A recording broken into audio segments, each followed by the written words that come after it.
Picture a long, low building of pale stone rising from a wooded ridge in the hills of northeastern France. 137 meters of arched vaults crowned by a single tower that, after dark, sweeps a red and white beam across the silent hills like a lighthouse with no sea. Behind it, sloping gently down toward the trees, stand more than 16,000 white crosses in perfect unbroken rows. And through small windows set low along the outer walls, if you lean close and look in, you can see them. Bones. The remains of 130,000 men who were never given back their names. This is one of the most sobering places in all of France, and in its own quiet way, one of the most beautiful. Today, we walk it together. Welcome to Walking Tour of France, a podcast dedicated to bringing you a new adventure somewhere in France with every episode. Each week, we'll travel to a different destination, from ancient ruins and stunning gardens to fascinating cities, historic landmarks, and hidden gems tucked away across this incredible country. If you're gearing up for your own trip, head over to northstartravelers.com, where you'll find gear recommendations to help you travel smarter, plus a full list of our other podcast shows covering destinations around the world. If you love discovering new places and planning your next adventure, follow the podcast so you never miss an episode. And if you're enjoying the show, leaving a positive review goes a long way in helping others find it. Now let's explore France. You're standing in a quiet car park on a high forested ridge about 10 kilometers northeast of the city of Verdun, and the first thing you notice is the silence. There's no traffic here, no bustle, only the wind moving through the pines and somewhere overhead, the call of a bird. The air smells of damp earth and leaves. A little over a century ago, this ground was a churned, smoking wasteland where almost nothing living remained, where the soil itself was so saturated with shell fragments and the dead that whole villages simply vanished from the map. Today, it's green again, peaceful, reclaimed by the forest, and in the middle of it all stands the great pale monument you've come to see. Let's walk around to the front first before we go in. As you come around the side of the building, the full length of it opens up before you, and it's genuinely staggering. A low, horizontal sweep of arched stone stretching out to your left and right, 137 meters from end to end. It was designed to suggest the hilt of a sword plunged into the earth, blade buried in the battlefield, only the crossguard and grip left showing above ground. Rising from the very center is the tower, 46 meters tall. And if you look closely at its shape, you'll see it tapers like an artillery shell standing on end. The very projectile that tore so many of these men apart, here transformed into something that points toward the sky.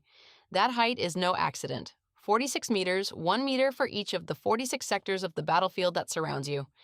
Now turn around and look out, away from the building, down the slope. This is the part that tends to stop people in their tracks. Falling away in front of you, row upon row upon row, are the white crosses of a military cemetery. More than 16,000 of them, the largest single French war cemetery of the First World War. Each cross marks a grave, and at the foot of many of them, someone has planted a single rose bush, so that in summer the whole field is threaded with red. Walk a little way down among them and read a few of the names. Some markers carry 2 names, or 3, soldiers laid together. And if you look toward the far right of the field, you'll notice the markers change shape. Rounded headstones angled toward Mecca, marking the graves of Muslim soldiers from France's colonial regiments, men from North Africa who died here far from home. There's a monument to them, and on the other side of the field, one to the Jewish soldiers who fell as well. They all fought here. They're all remembered here. Take your time coming back up the slope because the cemetery deserves a slow walk, and then let's go inside. The entrance isn't at this grand front facade. It's around at the rear, beneath the tower, through a doorway known as the Lantern of the Dead. As you step through into the interior, the temperature drops, the light changes completely, and you find yourself in a long vaulted gallery, a cloister running the entire length of the building. It's hushed in here. Sound seems to soften and fall away. Along the south wall, tall windows of stained glass let in a warm amber light that pools on the stone floor and climbs the curved ceiling, washing everything in shades of gold and ochre and deep orange. The effect is almost like standing inside a lantern yourself. As you move slowly down the length of the gallery, look up at the walls and the vaults above you. They're covered, nearly every surface of them, with stone plaques, each one carrying a name. These are the names of identified soldiers who died in the battle. and they're here because their families paid to have them inscribed. A small private act of grief made permanent in stone.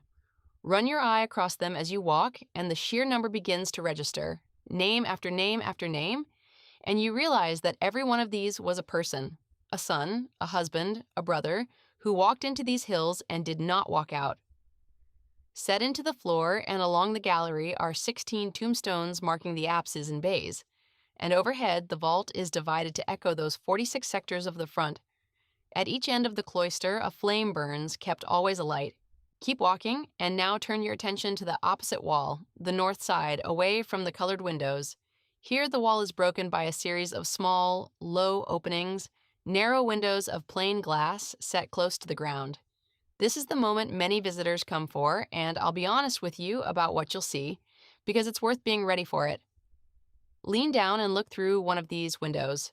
Inside, in the crypts that run beneath this whole building, are bones, skulls and long bones, and fragments, the skeletal remains of around 130,000 soldiers who could never be identified, French and German together, gathered from across the battlefield after the guns fell silent.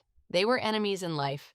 In death, no one could tell them apart, and so they rest here side by side, nameless, in the same vaults. It is a profoundly sobering sight. Stand with it for a moment. There's no rush. When you're ready, make your way back toward the tower at the center of the building, because from here you can climb it. It's a steady climb up through the heart of the monument, and at the top you emerge into the open air with the whole battlefield spread out beneath you in every direction. Take a slow turn around all four sides. What you see now is forest, soft, rolling green woodland in every direction, broken only by the rooftops of the memorial below and the pale grid of the cemetery. But here's the thing to hold in your mind as you look. This gentle wooded landscape is not natural. Beneath those trees, the ground is still cratered and ruined, folded over on itself by years of shellfire, and entire villages that once stood out there were so completely destroyed that they were never rebuilt. The forest was planted afterward, partly because the land was too poisoned and broken to farm again. You're looking at a wound that nature has grown over but never quite healed. Up here at the top of the tower hangs a great bell, cast far to the south and named the Victory Bell, which tolls only during official ceremonies of remembrance. There's an orientation table, too, that helps you read the battlefield, where the fort stood, where the lines ran, where the worst of the fighting churned back and forth across a strip of ground smaller than many city parks. It's worth lingering here, partly for the view and partly because this is the best vantage point you'll get to understand the geography of what happened. And if you should ever find yourself in these hills after dark, look up at this tower then, because at night a beacon at its summit turns slowly and casts a red and white light out across the silent battlefield, which is why people call this the Lantern of the Dead, a light kept burning over the men who lie below. Come back down now, and before you leave, step into the chapel and the small museum housed within the base of the monument. The chapel is built in a Roman Byzantine style, intimate and dim. It's stained glass designed to show the fallen soldiers being received into heaven. And on the altar sits a carved Pietà, the mother cradling her dead son, an image that needs no explanation in a place like this. The museum nearby is modest but moving, with cases of objects pulled from the battlefield, rusted helmets, a soldier's small personal belongings, weapons, and a remarkably well-preserved German trench mortar that has been classified as a historic monument in its own right. There's also a short film around 20 minutes long and offered in several languages, shown near the ticket office on the ground floor. I genuinely recommend catching it before or after your walk. It gives you the shape of the whole battle, the why and the how, in a way that makes everything you've just seen land even harder. Before we step back outside, there's one more story tied to the ground right in front of this building. In 1984, on a gray September day, the President of France and the Chancellor of Germany stood together here on the very forecourt where you came in during a ceremony for the dead of the First World War. And as the music played, almost without planning it, the two leaders reached out and held hands. Two men whose nations had bled each other white across these hills, standing side by side, hand in hand, above the bones of soldiers from both their countries. That image traveled around the world. It became one of the great symbols of reconciliation between France and Germany. And it happened here, in this exact spot, because there is perhaps no place on earth that argues more powerfully for peace than this one. So, as you walk back out through the Lantern of the Dead and into the daylight, Pause for just a moment at the top of the cemetery slope. Let your eyes travel one more time across those thousands of white crosses falling away toward the trees, and remember the nameless thousands resting in the vaults behind you, and the tens of thousands more still lying out there beneath the quiet forest never found. This place doesn't ask you to take a side, it asks something simpler and harder, that you remember and that you carry away from here a refusal to let it happen again. That's what this monument was built to say. Stand in it a little longer before you go. When you're ready to leave the battlefield behind for a while, there are a few good places to eat, both right by the memorial and back down in the city. Closest to the monument is the Abri des Pèlerins, just beside the destroyed village of Fleury devant Douaumont, a simple restaurant serving a fresh daily menu of regional dishes.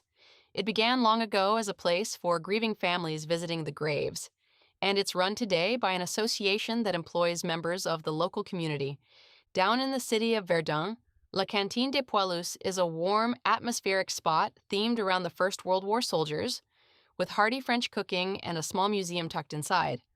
Also in town, L'Étal is a small, highly regarded restaurant a short way out from the center, known for beautifully cooked beef and a friendly, attentive welcome.